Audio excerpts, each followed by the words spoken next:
Merci beaucoup d'attirer l'attention sur ce droit à la citoyenneté avec ses différentes composantes.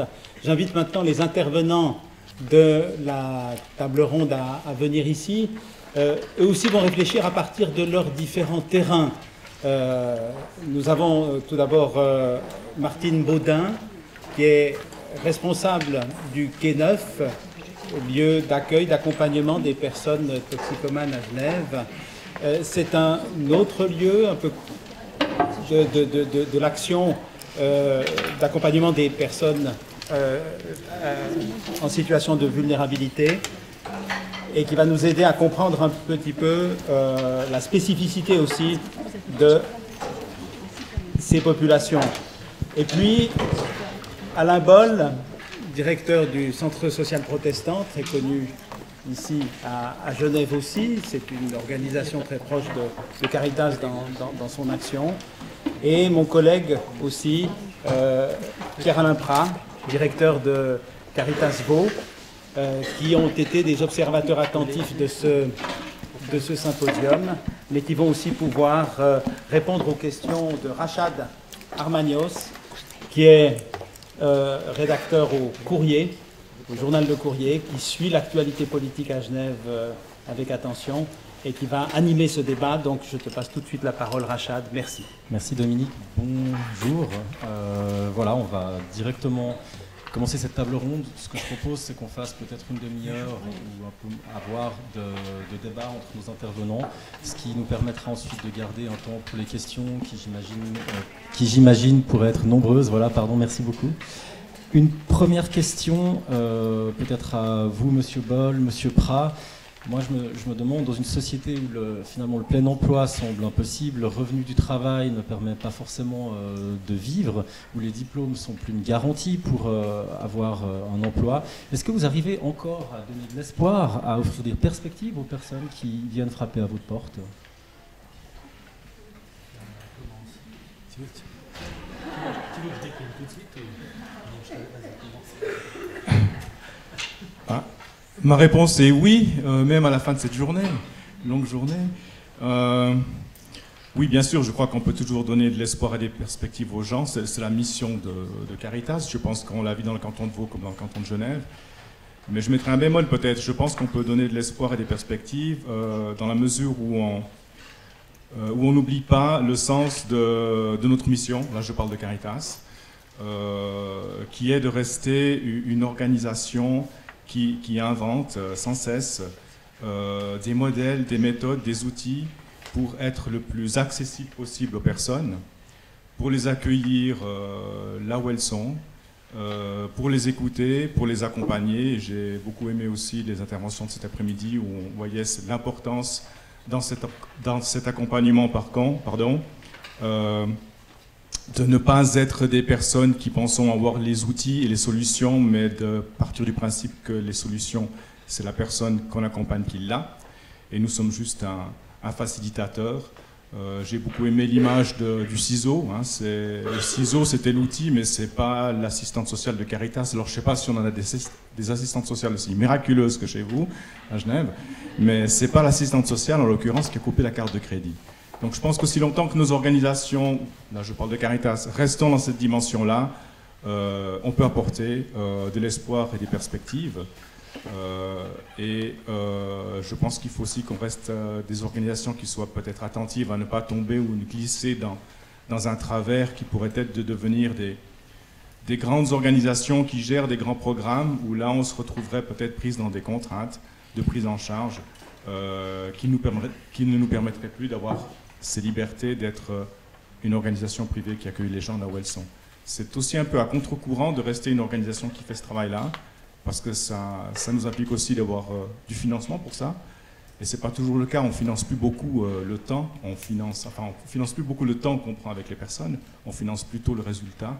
Et c'est vrai que c'est un défi quotidien de rester ce type d'organisation. Voilà, j'ai une réponse double à cette question. Oui et non. On a un contexte économique compliqué, autant dans le canton de Vaud qu'à Genève et dans d'autres cantons, où effectivement L'ambition qu'on a, c'est de pouvoir redonner espoir à des personnes qu'on accompagne, que ce soit dans le cadre d'activités de réinsertion ou que ce soit dans le cadre des emplois de solidarité. Je vais parler des 2 statuts de personnes qu'on accompagne au Centre social protestant à Genève. La difficulté aujourd'hui, c'est de pouvoir avoir du temps, c'est de pouvoir investir dans des programmes de formation et c'est d'être connecté aux réalités économiques de notre canton. Quand on lit les journaux d'aujourd'hui et qu'on entend ce que va faire ABB ces 2 prochaines années, quand on voit ce qui peut se passer en matière de secousses économiques dans le secteur de l'horlogerie, où on a vu pendant un certain nombre d'années des programmes qui ont permis à l'horlogerie de disposer de personnes qui ont été formées, et puis ça a été la variable d'ajustement à certains moments quand tout d'un coup il n'y avait plus de boulot. Alors en ce moment ça se passe plutôt bien dans l'horlogerie, malgré ce qu'ils disent. Mais c'est vrai que c'est travailler avec cette réalité-là, donner de l'espoir, accompagner les personnes qui sont dans cette situation en recherche d'emploi, en retour sur le marché premier, c'est complexe. Et là, on doit faire du sur-mesure, et pour faire du sur-mesure, il faut disposer de temps. Et ça, on en a de moins en moins, on n'a pas forcément toutes les ressources pour pouvoir faire ce qu'on aimerait faire. Et j'entendais encore ce matin le directeur du service des emplois de solidarité, parce que moi je suis arrivé qu'à 10 heures, avant on le recevait au CSP, rappeler le cadre de travail aujourd'hui au niveau des emplois de solidarité, soit que au bout de 3 mois, il faut avoir déterminé un projet professionnel avec des personnes qui sortent d'une période de chômage de longue durée. Donc vous avez 3 mois pour élaborer un programme avec ces personnes-là. Autant vous dire tout de suite que c'est impossible à réaliser. Et puis, dans une période maximum de 2 ans, on devrait pouvoir permettre à ces personnes qu'on accompagne, qui sont des collaborateurs avec des contrats de travail à durée indéterminée, de revenir sur le marché de l'emploi ordinaire. Autre exercice extrêmement complexe. Alors je me tourne vers vous, Madame Baudin, parce qu'il y a différents publics qui se tournent évidemment vers les acteurs du social, et vous vous occupez d'un public qui est très fortement marginalisé, les toxicomanes. Alors on a envie de vous poser la même question, comment leur redonner de l'espoir, comment faire pour permettre à ces personnes de se réinsérer ou de rester insérées dans la société, dans le marché du travail? Alors par rapport à votre question, je crois que je me permets de revenir à quelques fondamentaux. C'est vrai que la question des drogues appelle toutes ces questions de vulnérabilité et de paradigme. C'est probablement en champ d'une thématique sociale, mais plus que sociale, sociétale, qui a dû évoluer, enfin un certain nombre de schémas de pensée par rapport à la prise en charge de cette population et par rapport, nous, en tant qu'acteurs de terrain, de participer à la formulation de politiques de santé publique et de politiques d'insertion. Quelques fondamentaux, en fait, qui sont au cœur de nos questionnements en tant que professionnels. Finalement, de qui parle-t-on, de quoi parle-t-on? Parle-t-on de produits légaux, illégaux? Ça repose la question du statut légal des drogues.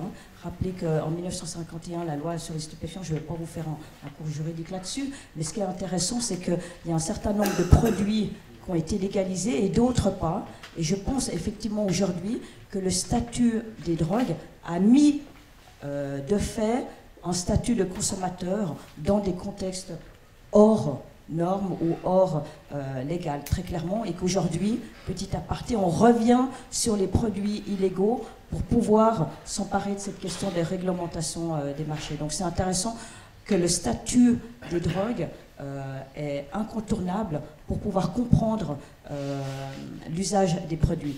Et puis aussi, finalement, quand on parle de consommateurs, il y a des termes, effectivement, on me dit encore régulièrement, que ce soit dans le privé ou dans même le champ de professionnels, mais alors détox, ils commencent à consommer moins, ils se droguent moins. Finalement, tous des termes qui sont encore très très très présents. Donc c'est finalement aussi travailler toutes ces représentations et ces a priori, drogue légale, drogue dure, drogue douce, Alors qu'aujourd'hui, on parle peut-être plus largement aussi du champ des addictions, hein, avec des produits, sans produits. C'est important parce que ça a aussi eu toute une évolution de pensée sur ces personnes-là. Il y a aussi eu toute une évolution par rapport à comment on pouvait les prendre en charge, considérés d'abord comme malades. Malades, est-ce que finalement le questionnement c'est est-ce que les usagers de drogue sont des personnes malades, en proie à des addictions? Après il y a eu toute l'évolution de la délinquance, on les considérait comme des délinquants, du coup les réponses étaient très différentes. Et puis l'apparition du VIH-Sida a amené de nouveau cette approche de la maladie. Ils sont non seulement en proie à des addictions, mais ils sont malades d'un virus. Voilà, et c'est réellement par rapport d'abord des réponses médicales, avant d'avoir eu des réponses d'insertion, c'est le VIH-Sida qui a permis de se préoccuper de cette population.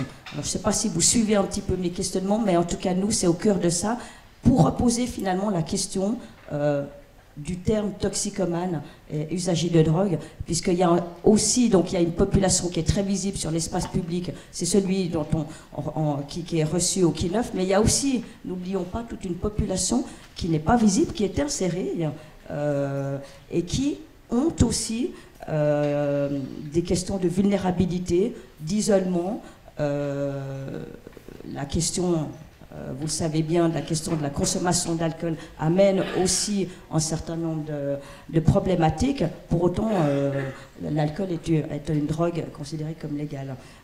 Voilà, j'avais juste envie de vous faire part un peu de ça. Après, sur la question de l'espoir, bah oui, on a de l'espoir parce qu'autrement, on ne martèlerait pas nos partenaires, notamment étatiques, pour pouvoir travailler. Mais encore une fois, voilà, j'ai encore oublié de dire quelque chose de très important. Derrière ces fondamentaux, il y a la logique de l'abstinence. Et ça, c'est quelque chose d'important finalement. Est-ce qu'on peut mobiliser, ou est-ce qu'on doit mobiliser? Longtemps, ça a été ça, ce discours. Mobilisons les gens, et c'est le fameux terme d'employabilité. Mais d'abord, on va les amener à l'abstinence.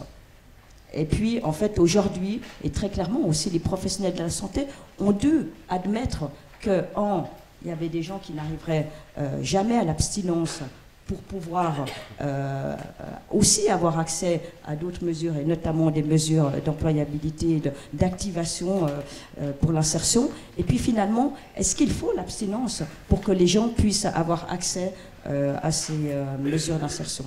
Voilà, ça c'est un questionnement que chacun peut répondre. Merci beaucoup.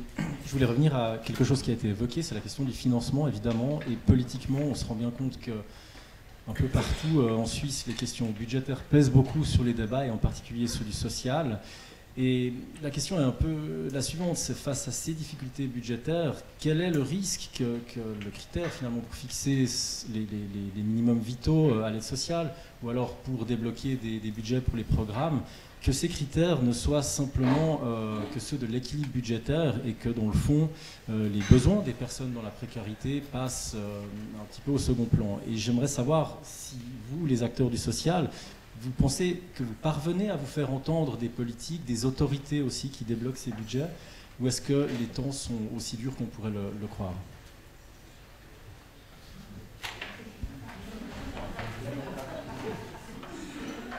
À l'alternance. Moi, j'ai trouvé intéressant, je vais vous livrer un secret d'alcôve. Donc, vous l'avez compris, M. Poggia l'a rapidement évoqué, à force d'enfoncer le clou autour du rapport pauvreté en disant qu'on ne pouvait pas se satisfaire d'un rapport tous les 5 ans.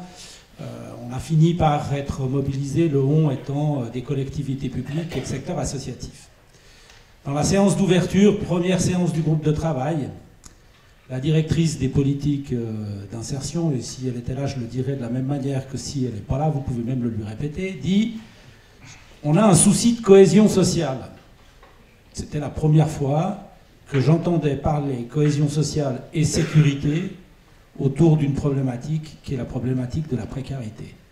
Je ne sais pas ce qui restera de cette question-là dans les propositions que nous avons faites et que nous avons travaillées avec le département, puisque vous l'avez compris aussi à travers les propos de M. Poggia, ce rapport pauvreté, enfin ces propositions vont passer sous la fourche caudine du département, puis après du Conseil d'État.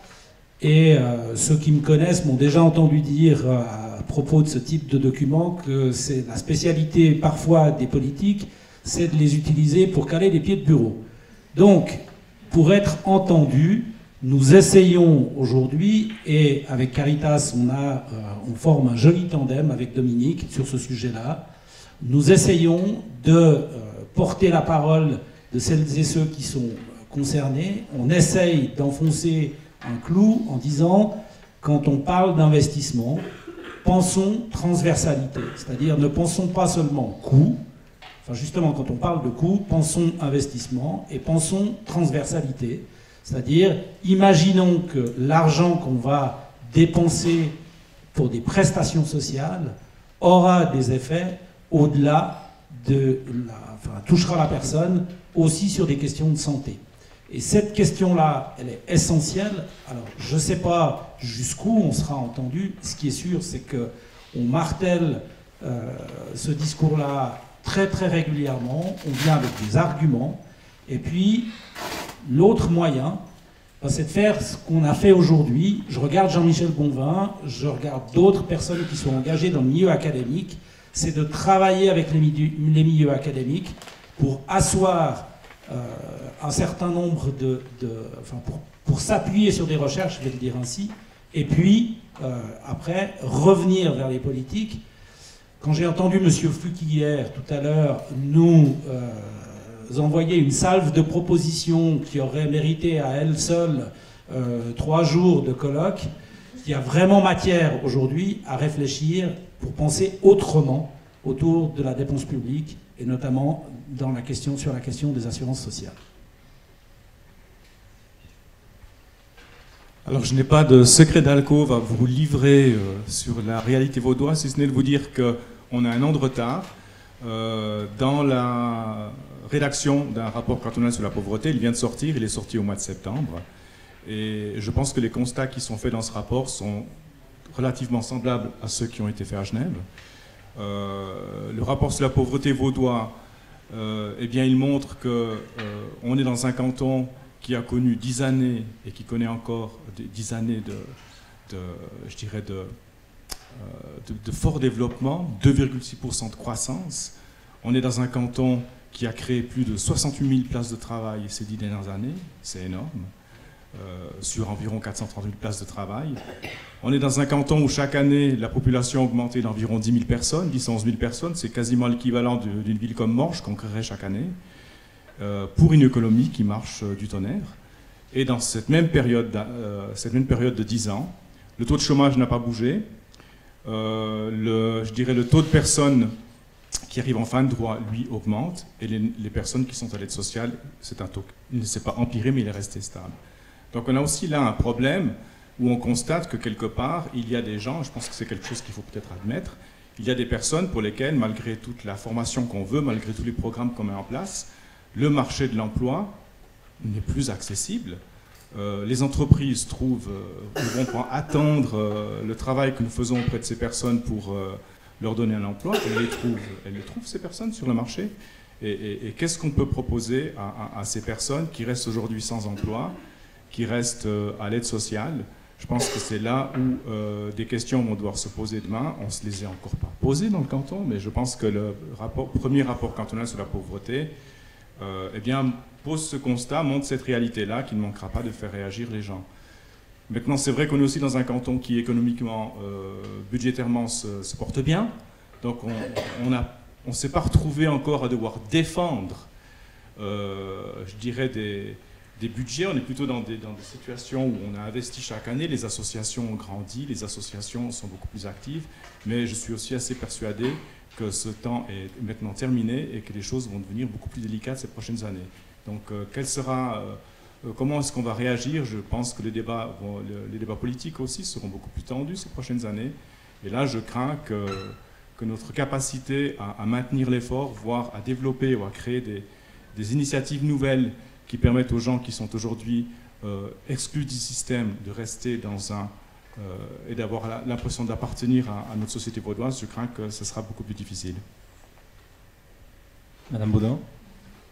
pour le champ, bon, comme beaucoup d'associations, mais forcément que les financements manquent pour aider les personnes usagères de drogue. Il faut quand même l'avouer que c'est une des populations les plus invendables, hein, on va quand même le dire. Mais encore une fois, encore avec ces logiques derrière, autour de ce sont des drogués, l'abstinence, etc. et tout. Et c'est intéressant parce qu'aujourd'hui, effectivement, les premiers financements, comme je vous le disais, sont arrivés sous l'angle de la maladie du VIH/SIDA. Donc ça, c'était tant mieux, hein, évidemment, pour réduire les risques liés, les risques négatifs, et notamment pour éviter la non-transmission du VIH/SIDA. Mais très vite, on a vu que cette population avait, comme d'autres populations, eh bien, une multitude de problématiques sociale ou de santé publique au sens large du terme, et qu'il fallait travailler l'environnement. Aujourd'hui, les financements qu'on trouve, on va dire pour cette population spécifique de personnes qui font usage de produits illicites, c'est celle qui est présente dans la rue et qui est visible parmi d'autres populations, mais visible sur l'espace public. Eh bien, on trouve des financements parce qu'en fait, ils dérangent sur l'espace public. Et puis qu'il faut qu'on trouve, c'est un apport détourné, hein, finalement, il faut qu'on trouve des financements pour qu'ils puissent moins déranger sur cet espace public. Alors, j'exagère un petit peu, mais pas que. Mais finalement, et nous, on essaye de démontrer qu'il y a un espace public et qu'ils ont droit d'utiliser cet espace public, d'ailleurs, comme tout le monde, hein, et tout, mais que si on peut les mobiliser sur, si on peut activer des mesures d'insertion, eh bien, effectivement, la préoccupation focalisée sur le produit est déplacée sur un autre élément, et puis que là, on est sur toutes ces questions qu'on a discutées aujourd'hui sur les compétences, etc. Mais voilà, du coup, aujourd'hui, on est encore autour de ces logiques, finalement, qu'on a eu il y a quelques années d'approche très dogmatique et idéologique pour ou contre la drogue, qui ne veut finalement plus dire grand-chose aujourd'hui, mais que pour trouver ces financements, on va partir de biais détournés pour pouvoir les aider. Merci. Alors, la question a été évoquée en passant, mais la question de la formation, alors un représentant du DIP à Genève devait venir, mais n'a pas pu venir. Reste que ce matin, la chef de l'instruction publique genevoise, Mme Emery Torasanta, a présenté son plan pour mettre en place la formation obligatoire jusqu'à 18 ans, en partant du constat qu'un millier de jeunes chaque année à Genève étaient en décrochage scolaire. Or,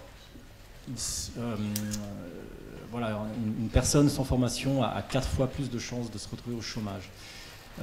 La problématique est partout présente, hein, dans le monde occidental, voire ailleurs. Et voilà, qu'est-ce que devrait faire, à votre avis, l'école pour éviter ce décrochage? Et puis, dans le fond, le constat que vous avez fait, est-ce qu'il est possible?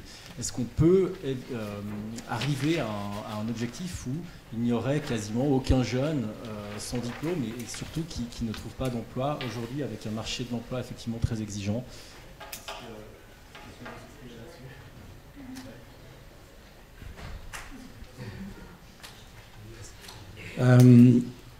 Quand on a évoqué très rapidement ce débat tout à l'heure, j'ai dit que pour ma part j'étais assez peu compétent dans ce domaine-là.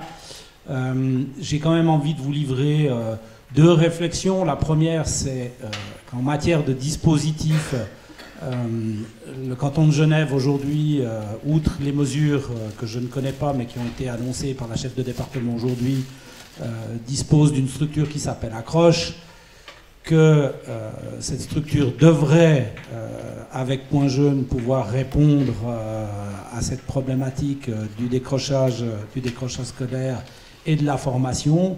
Il y a en plus dans le dispositif la Fondation Calife, plus tout ce qui se fait dans les communes. Et moi, mon sentiment aujourd'hui, mais ça c'est... Alors je vais mettre une autre casquette, c'est que j'ai un problème de lisibilité du dispositif. Je ne suis pas sûr aujourd'hui que les parents des jeunes concernés y retrouvent leurs petits et comprennent à qui ils doivent s'adresser et qui va offrir l'accompagnement à quel moment. Mais c'est une question, c'est pas une affirmation, c'est une interrogation que j'ai par rapport à cette complexité qu'il y a autour de ce dispositif qui se développe soit de manière coordonnée Et ça, c'est ce qu'offre Accroche aujourd'hui avec des communes qui sont partenaires avec l'Hospice Général et d'autres de ce dispositif, soit de manière non coordonnée avec des réponses locales propres à des communes qui travaillent peut-être, je mets ce peut-être de circonstance en silo. Sur le fond, on est, je pense, et c'est une platitude ce que je vais dire, on est tous d'accord que la formation est indispensable et nécessaire, et que sans qualification, l'arrivée sur le marché du travail est extrêmement compromis, voire impossible. Voilà, mais je suis désolé, vous êtes autant que...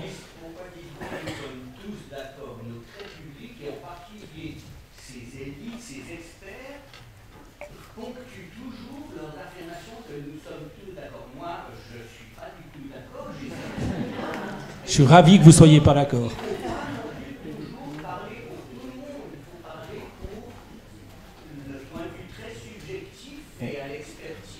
On va encore débattre, excusez-moi, encore 5-6 minutes, puis ensuite on va ouvrir les questions. Je vous propose de laisser nos intervenants terminer. Monsieur Boll, vous aviez fini ou vous... Je vais m'arrêter là parce que j'étais sur des platitudes. C'est pas non plus un domaine que je connais très bien. Enfin, là où ce que je peux dire par rapport à la problématique des jeunes et des jeunes à l'aide sociale, c'est clair que c'est une problématique qui a passablement occupé aussi les politiques sociales dans le canton de Vaud. Alors c'est vrai qu'on a construit des dispositifs, on les appelle chez nous JAD, Jeunes Adultes en Difficulté, avec toute une série de mesures qui ont été mises en place.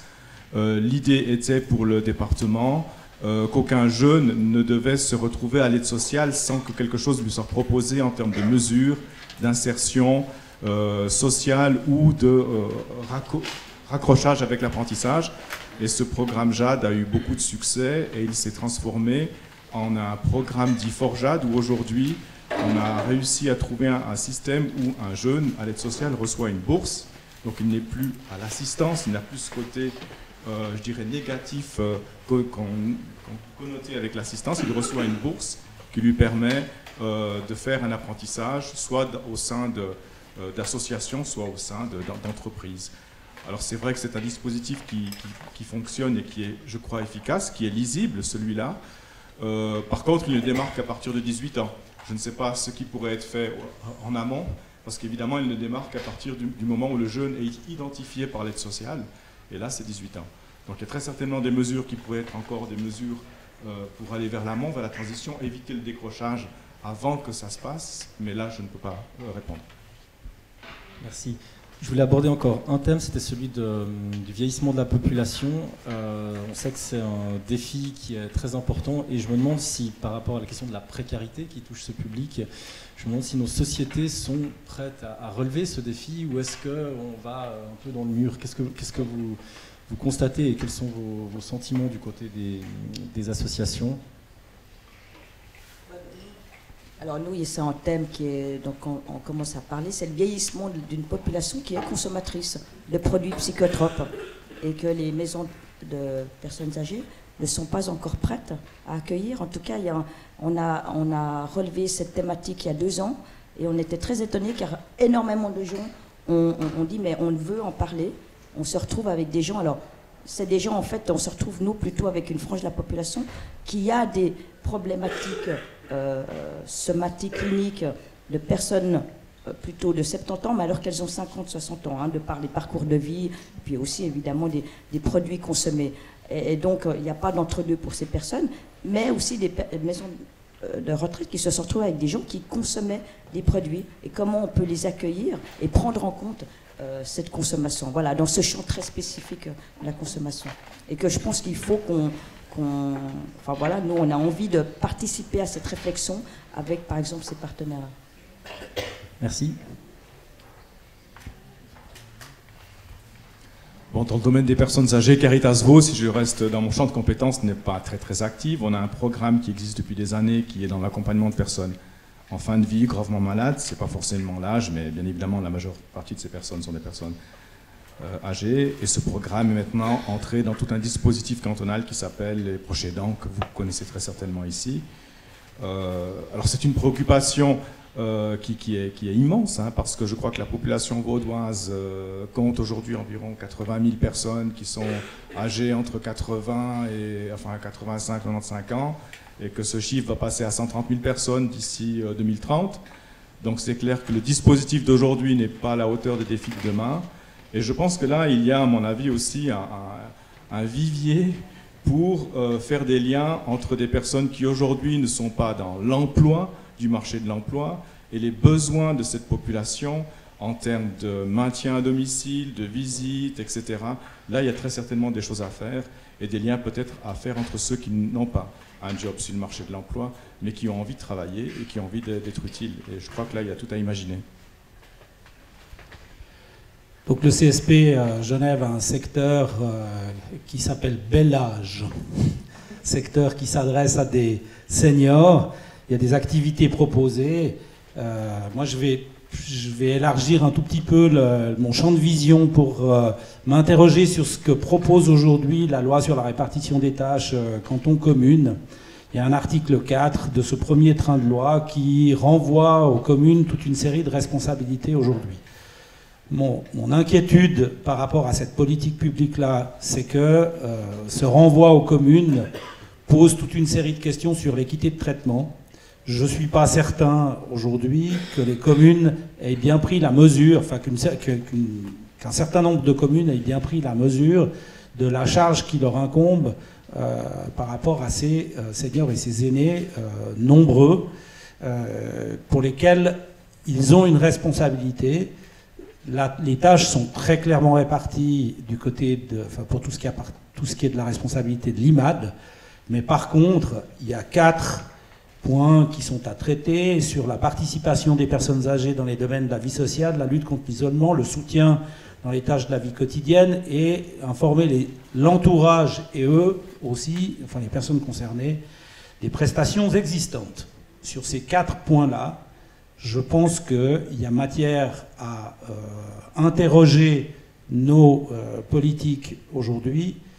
Le secteur associatif va être probablement fortement sollicité ces prochaines années parce que les communes, pour certaines, décideront peut-être de solliciter ce dit secteur pour amener des réponses à ces 4 questions. Merci. Voilà, en conclusion, j'aimerais vous demander à chacun de vous 3, aujourd'hui le symposium a abordé les thèmes de la vulnérabilité et de la dignité, et en quelques mots, quelle définition vous retenez, vous avez envie de mettre en avant de ces termes?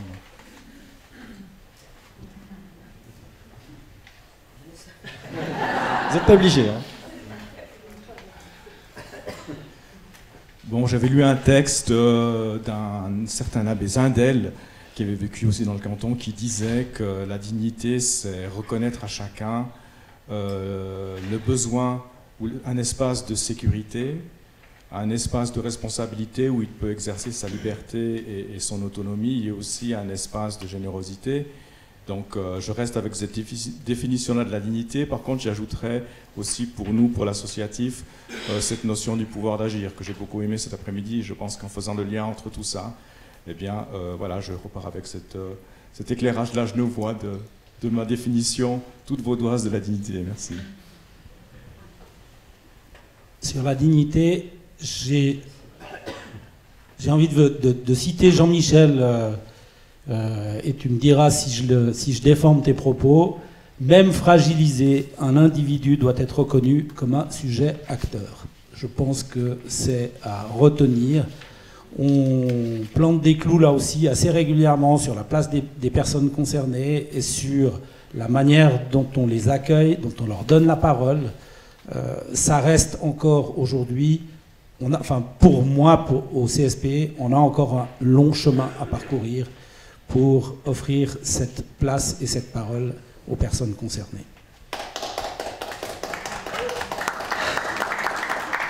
Et Mme Baudin. Je voudrais évidemment Alain, mais j'aurais envie de dire que sur la vulnérabilité, ce qu'on voit, c'est qu'aujourd'hui, nous sommes face, quel que soit le public, finalement, que chaque institution ou chaque association peut accueillir, on est sur des problématiques de vulnérabilité qui s'accumulent. On n'est plus sur une vulnérabilité, donc ça rend d'autant plus complexe les réponses à donner et les accompagnements. Et puis peut-être que ça doit nous donner des forces pour travailler en partenariat, en collectif, sur un certain nombre de constats pour, en tant qu'acteur de terrain, être aussi acteur dans les formulations de santé publique. Puis la dignité, je crois que c'est, et c'est là où je rejoins Alain, c'est de prendre en compte finalement la globalité de la personne. Et il ne faut plus morceler les gens. Alors pour mon champ d'intervention, nous on veut, et c'est notre propos, d'éviter de réduire les gens juste à leur consommation de drogue, mais de replacer celle-ci dans un environnement, dans un contexte. Et je crois que c'est important de prendre la personne dans sa globalité, avec ses difficultés, mais aussi avec tout son potentiel de mobilisation, de connaissances, d'experts. Moi j'aime bien l'idée d'être acteur, mais aussi d'être expert de son parcours de vie, etc. Et de partir de là, finalement, plutôt que de partir de nos propres attentes ou de nos propres projections. Voilà, merci beaucoup. On va passer aux questions. J'imagine que vous en avez. Je vais procéder de la sorte, on va prendre peut-être 2-3 questions, ensuite on fait répondre et on recommence s'il y a des questions.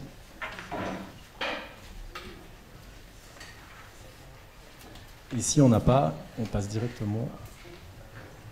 Voilà. Très bien, il y a une question. D'accord.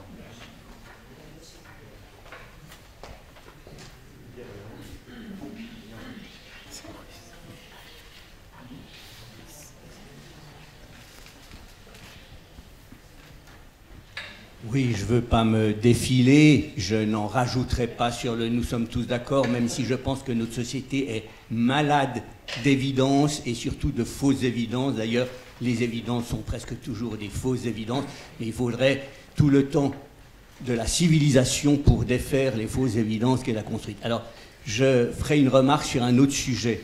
J'étais ce matin à la conférence de presse de la conseillère d'État en charge du département de l'instruction publique. Nous en sommes presque venus aux mains, elle et moi, mais ça vous intéressera peut-être de savoir sur quel point. Une des questions que je vais poser, car le dossier de presse, les documents qui nous ont été montrés, lus, affichés, revenaient sans cesse sur une notion clé, resserrer les mailles du filet. Et je me suis permis, parce que, effectivement, en tant que cancre, que chenapan, maille du filet, pour moi, ce n'est pas toujours quelque chose qui me rassure. Alors j'ai demandé, est-ce qu'il y a quelqu'un au podium qui perçoit l'ambiguïté, le double sens de maille du filet? Et personne à la table voyait un double sens à maille du filet. Or, il se trouve que la moitié de votre journée a été consacrée à dénoncer ces institutions sociales qui veulent nous attraper dans leur filet pour nous rajouter à leur collection de papillons. Donc il doit y avoir, soit au département de l'instruction publique, soit au département des affaires sociales, des gens qui ne comprennent pas. Je vous laisse choisir qui. Moi j'aurais tendance à dire ni les uns ni les autres ne comprennent quoi que ce soit. Mais enfin, une fois de plus, je serai seul de mon avis. Et malgré tout, je vais dire quelque chose sur la formation.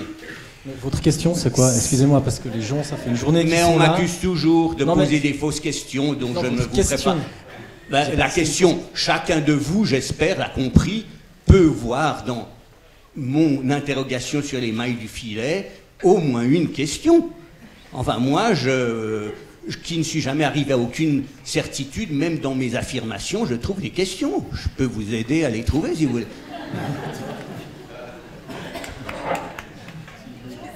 Voilà, alors, pas de questions, pas de réponse.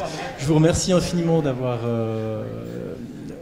nos intervenants d'avoir participé. Merci beaucoup. Merci à nos intervenants. Je pense qu'on peut les applaudir.